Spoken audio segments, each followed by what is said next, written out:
As a reminder, I'm holding a group Q&A session for males only, and this is going to be on October 1st, and the price to attend the session is $20.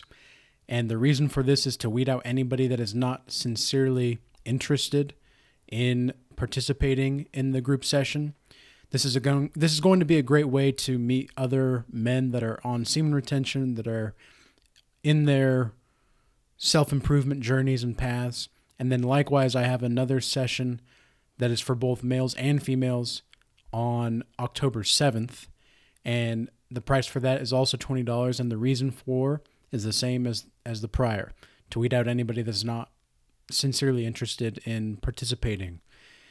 And these kinds of group sessions are designed with the hope that we're going to be able to curate and redeem a lot of different kinds of mental faculties of ourselves and to elevate ourselves closer to the Most High and to raise our vibrations altogether.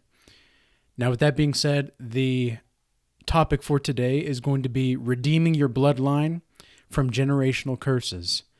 And before jumping into that as well, in some of my previous videos, I've seen comments on people wanting me to see the error of my ways, or even see that the things that I'm talking about are lustful or hedonistic and such. And I'm just talking about what's going on in the Bible, guys. Like I'm literally quoting the Bible in these in these scriptures and in these talks. I'm talking about things that are going on in the world. I'm trying to look at things from a different perspective, because obviously what we're doing right now isn't working. Otherwise, the society would be in a lot better shape. Otherwise, we would be in a lot better position. So something needs to change. Something needs to change. And maybe it is in the last video that I made, I said that the question that I had was, has monogamy failed our society? And then a question that I thought about this morning following the video that I made was, well, maybe we failed monogamy. Maybe that's the case. So this is going to be something that comes up in our generational curses as well. You guys may have generational curses that have a lot of different kinds of relationships where they end in divorce or they end in some kind of separation. And there's some kind of spiritual quality of what's going on in your bloodline that is causing these painful things for your family to disintegrate. Now, I know this from experience. I had a lot of family curses and generational curses that I had to break. And even to this day, I am maintaining the breaking of that curse. It's like the devil still tries to find his way and slither his way into my life with similar things that have happened in the past. But it is very imperative for you to stay true to yourself and to stay true to what you know to be right. And believe me when I say that your soul is being measured each day. Like, do you understand? Do you understand that you are being judged each day by the Most High? Not necessarily by anybody else, even though that may be the case, but it doesn't really matter. What really matters is how you're going to be measured by the Most High. And whether you accept that or not, that's going to be the case. I am speaking the truth to the best of my ability, and I understand that the truth can irritate a lot of different kinds of people. I understand that the truth can irritate those that even are claiming to be in the truth. I understand that the truth is not necessarily something that we want to hear. I understand that the truth can be, well, you have to start from scratch. Nobody wants to hear that. Nobody wants to hear that they have to start from scratch when they've tried to build something for a long time. When I started my first business a few years ago, and it ended up failing. I did not want to start over. I did not want to start over because I did not want to fail. Do you think Thomas Edison wanted to fail 1,000 times before he finally made the light bulb? No. But something that he said to keep an optimistic mindset was that he found 1,000 ways to not make a light bulb or something like that, right? So you have to stay positive and remember that it all starts with you, and you have to give yourself this sense of, I would say, urgency, and the urgency that you have to come to is the realization that you only have a limited amount of heartbeats and breaths on this earth. Nobody wants to realize that. Nobody wants to realize that. We all know, we all know that this is going to happen. But we don't always want to think about that in the things that we're doing and the things that we're saying and how we're interacting with people, how we're using our time and resources.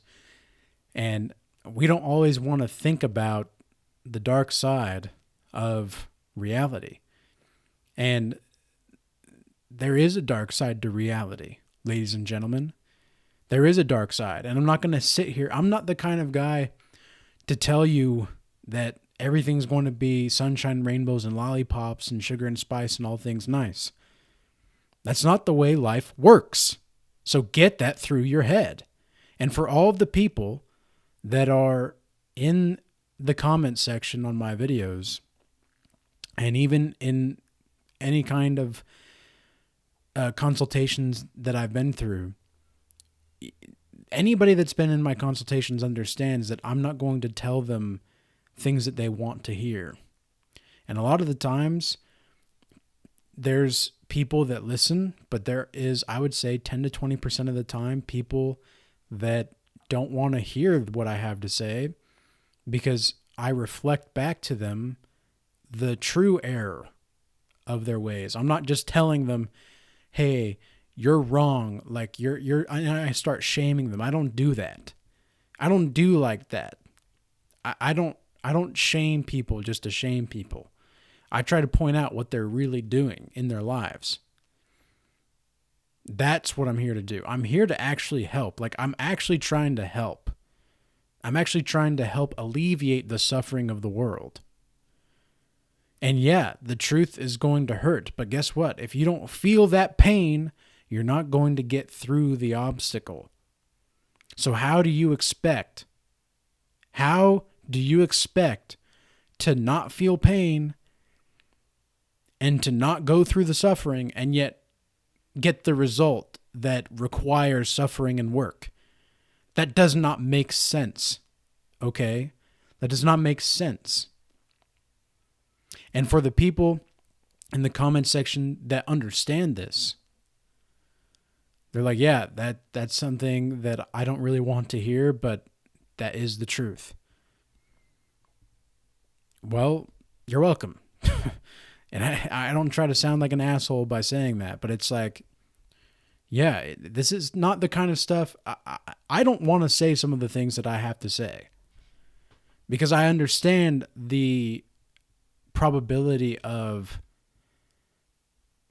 I wouldn't say pushback, or criticism per se, but I guess you could call it that I would get. And I understand that this is part of redeeming our bloodlines. This is part of redeeming who we are as people. This is part of redeeming our humanity. This is part of the spiritual war that we are a part of every single day. Do you know that you're at a spiritual war? Do you know? Do you really know that you're on the front lines of a spiritual war? Because if you're not in the trenches of the spiritual war, then you're lost somewhere else. You may think that you're safe, but you're not. And part of me really wishes that we didn't live in such a fucking safe world nowadays. We're so coddled. Nobody wants to actually think about the probability of something bad happening. And I understand that. And I'm not saying that we should always think about probabilities. I'm just saying that there's possibilities, perhaps. is a better term to use. There are possibilities of true danger in the world. There are possibilities of honest to God danger. Do you think that if we, golly, we're just so coddled. It's just unbelievable. It's so unbelievable. I think that's part of the reason why our society is in the state that it's in. It's just because we're so safe, quote unquote. We're so safe. There's no true possibility of danger to most people's eyes because they live in falsehoods. They live in a false reality. You are in the forest. You are in the jungle. Civilization is an illusion. Civilization is a fantastic, sophisticated outcome of our ancestors building something completely new for us and building something better for us. Thank God for it. But it's still an illusion.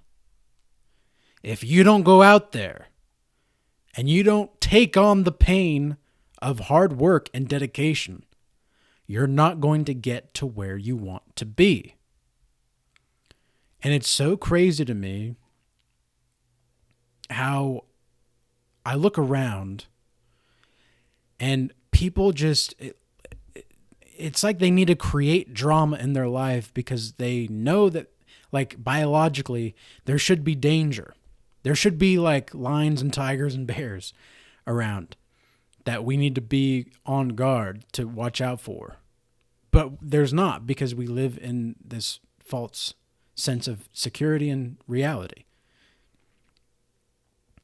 Part of me sometimes thinks that it would be better if we did live in an anarchy. And I'm not saying this is what should happen. I'm just saying that sometimes I think it could be better for us as a humanity to live in anarchy. And I don't mean anarchy in the sense of like chaos. I don't mean like that. I mean governmental like anarchy in the sense that there's no true sense of like police or anything of the sort. And I understand that giving monopoly on the police officers for violence has been one of the biggest things and the most productive things of our society. But we're being failed by the political side of our government. We're being failed by the political side. One of the most beautiful things about the American government system, in my opinion, is that you have not only local government, but you have not only the federal government, but you have local government. And I think people should focus far more on their local governments than the federal. In fact, I think if we got rid of the federal political system, more or less, not altogether, but to a greater extent to which we give more power to the local governments, I think that would be a more beautiful thing for the people, because then people actually have a little bit more control over their communities. And it's like this ripple effect where it's like a game that gets played out in each community, right? So if there's a community in, I don't know, Pennsylvania, there's a community in Pennsylvania that has a certain way of doing things, provided their geographic location and their population. And then there's a community over here where I'm at in Utah, and they have a certain way of doing things, provided their geographical location and their community and their sets of values and principles. And then you see, based off of the games that the community is playing, which one is thriving and which one is not. Like that's some of the most beautiful things about the American system. And I think one of the coolest things also is about giving states the power to legalize certain things and illegal, and the purpose for that is to give more individuality and individualism to each part of the people in that state. And this is part of redeeming our humanity, is providing that individualism to the people, to yourself. If you are not able to grant yourself individuality, who are you going to be able to communicate to properly? Because if you're not an individual, you're part of an ideology.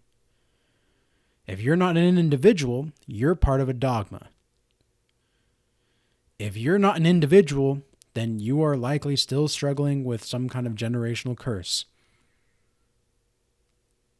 Do you understand what I'm saying, people? Do you understand what I'm saying?